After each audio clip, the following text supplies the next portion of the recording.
السلام علیکم ورحمۃ اللہ وبرکاتہ ناظرین، میں آپ سب کا بھائی اظہر خان آپ سب کا استقبال کرتا ہوں ہمارے اس پروگرام میں جس کا نام ہے قیمتی لمحے۔ اور آج کے ان قیمتی لمحوں میں ہمارے ساتھ موجود ہے شیخ شفیق عالم خان جامعی۔ السلام علیکم ورحمۃ اللہ وبرکاتہ شیخ۔ وعلیکم السلام ورحمۃ اللہ وبرکاتہ۔ جزاک اللہ خیر شیخ، آپ کا قیمتی وقت دینے کے لیے ہمارے اس قیمتی لمحے پہ۔ وحسن الجزا وإياكم۔ شیخ، آج کا ہمارا سوال ہے کہ رقیہ کہتے کسے ہیں؟ جی، رقیہ کی اقسام کیا ہے؟ اس کی وضاحت کریں ہمارے ناظرین کو۔ جی، رقیہ اس کے معنی جھاڑ پھونک کے آتے ہیں، اور شرعی اعتبار سے رقیہ شریعہ جو قرآن اور حدیث کی روشنی میں دم کرنا، جھاڑ پھونک کرنا، یہ رقیہ کہلاتا ہے۔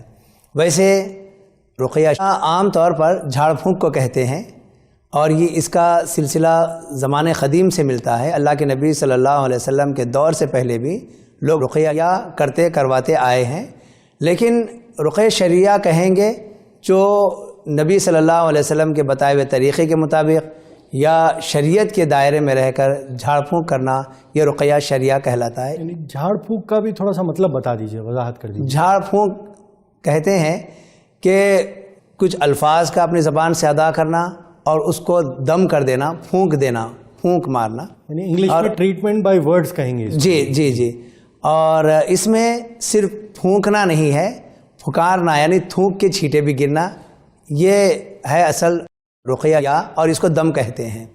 اور شریعت میں اس کی اجازت ہے، اور اس کے بہت سارے دلائل بھی ہیں۔ جیسے کچھ دلیل ہمارے سامنے رکھ دیجیے۔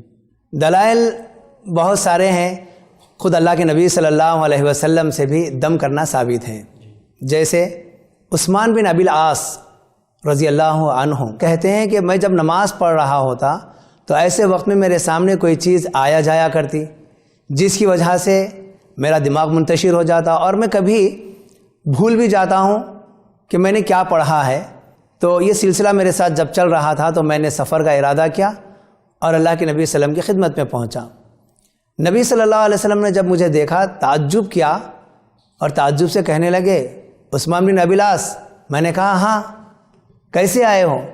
کہنے لگے اے اللہ کے نبی صلی اللہ علیہ وسلم، میں نماز پڑھ رہا ہوں، اور نماز میں جب ٹھہر جاتا ہوں تو میرے سامنے کوئی چیز آ جایا کرتی ہے، جس کی وجہ سے میرا دماغ منتشر ہو جاتا، اور مجھے یاد نہیں رہتا کہ میں نے کیا پڑھا ہے، اس لیے میں آپ کی خدمت میں حاضر ہوا ہوں۔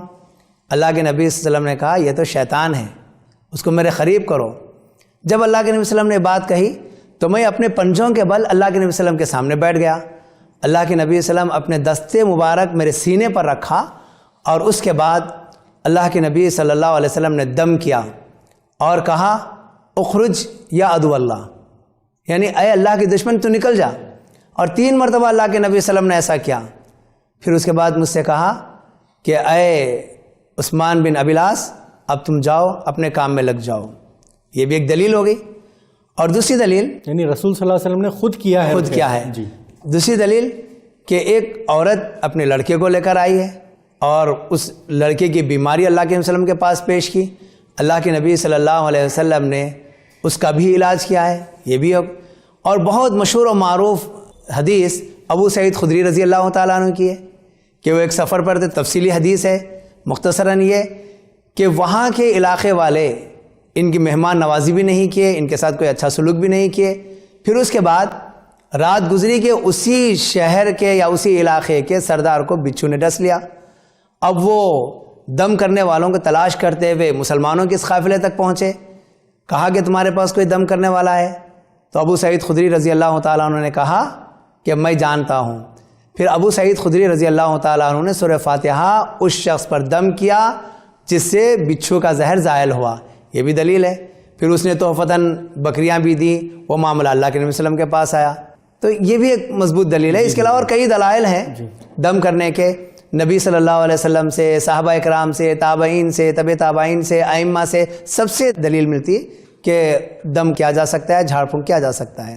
تو یعنی مختصر انداز میں اگر جو بتائیں اگر ہم ناظرین کو کہ رقیہ جو ہے ٹریٹمنٹ بائی ورڈز ہوگا، یعنی الفاظ کے ذریعے، جی، الفاظ کے لیے علاج ہے۔ تو یہ قرآن کے الفاظ بھی ہو سکتے ہیں اور غیر قرآن کے الفاظ بھی ہو سکتے ہیں۔ جی ہاں، کوئی بھی ہو سکتے ہیں، لیکن ایک چیز یہ ہے کہ غیر قرآنی الفاظ جب آپ استعمال کریں گے، اللہ کے نبی صلی اللہ علیہ وسلم نے کہا کہ اس میں شرکی الفاظ نہ ہو، یعنی اس کے اندر جو بھی لمٹس ہے وہ مطلب لمٹ کی حد تک اس کو کر سکتے ہیں، لیکن اس میں شرکی الفاظ نہ ہو. اگر وہ شرکیہ الفاظ اس میں شامل ہو جائیں گے تو پھر وہ اسلام کے اندر جائز نہیں ہے. ہاں، اسے منع کیا گیا ہے. غیر شرکیہ الفاظ کے ساتھ اگر رقیہ کیا جا رہا ہے، دم کیا جا رہا ہے، تو اس کی اجازت شریعت نے دی ہے.